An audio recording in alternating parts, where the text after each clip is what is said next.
Cartoon kids club में आपका स्वागत है। कौन बनेगा नेता? नगर निगम के चुनाव पास आने वाले थे। पूरे कानपुर शहर में टिकट को लेकर मारामारी शुरू थी, लेकिन सबसे ज्यादा चर्चा में वार्ड नंबर 40 की सीट थी। वो इसलिए क्योंकि इस बार वहां की सीट महिला के लिए आरक्षित थी।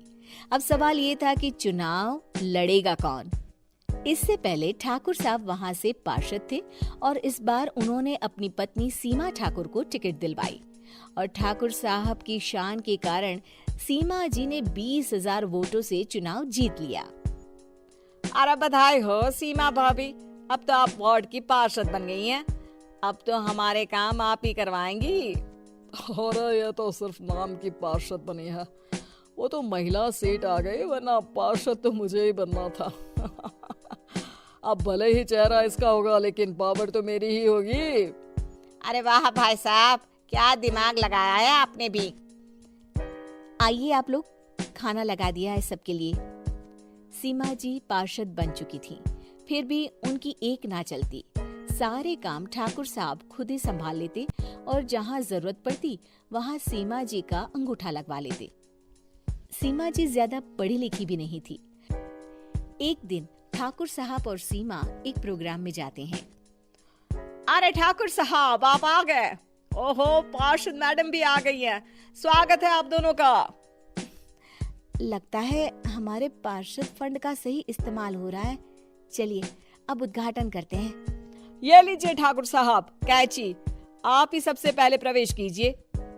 सब लोग आगे निकल जाते हैं और सीमा जी पार्षद होने के बावजूद भी पीछे खड़ी रह जाती हैं। वो देखती हैं कि वेलकम बोर्ड पर उनका नाम है, लेकिन महिला होने के कारण कोई उनका सम्मान नहीं कर रहा।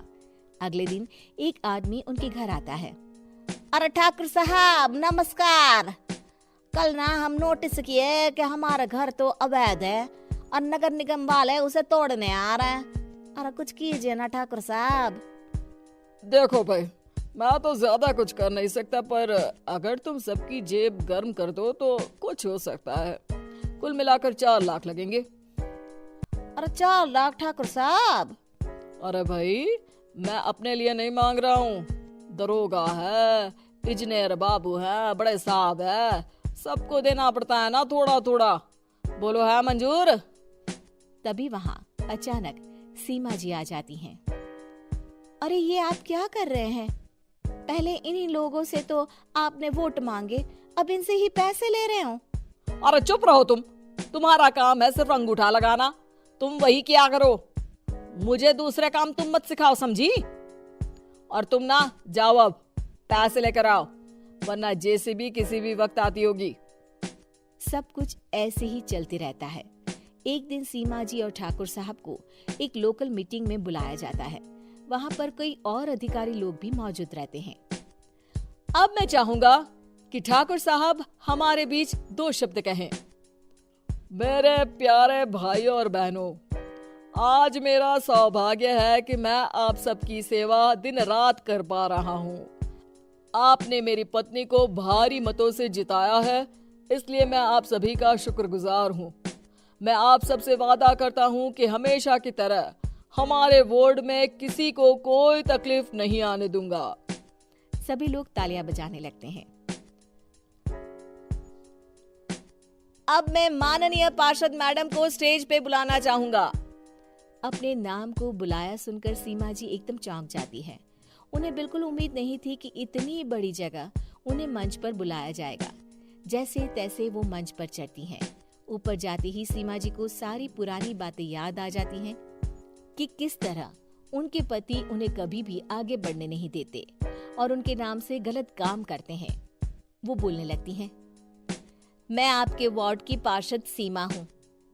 आप में से बहुत कम लोग ही मुझे जानते होंगे, क्योंकि इससे पहले मुझे कभी ऐसा मौका ही नहीं मिला। सारे मौके मेरे पार्षद पति यानी आपके ठाकुर साहब ही लेते रहे, लेकिन आज ये मौका मुझे मिला है तो मैं इसे ऐसे ही नहीं जाने दूंगी। मैं आपको ये बताना चाहती हूँ कि आपके ठाकुर साहब मेरे नाम की आड़ में गैर कानूनी काम करते हैं, जिस पर अंगूठों के निशान मेरे होते थे। इसीलिए मैं अपनी गलती मानती हूँ और आज अपने पद से इस्तीफा देती हूँ, ताकि आगे से कोई गलत काम ना हो पाए। अब फैसला आप सबके हाथ में है कि आप हमें क्या सजा देना चाहते हैं।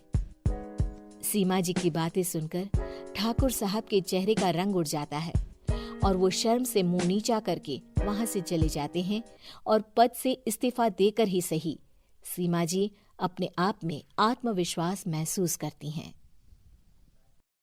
उम्मीद है कि आपको हमारी ये कहानी पसंद आई होगी। कृपया हमारे चैनल को सब्सक्राइब करें और सभी अपडेट्स के लिए बेल आइकन जरूर क्लिक करें और हाँ, वीडियो लाइक और शेयर करना मत भूलिएगा। Bye bye.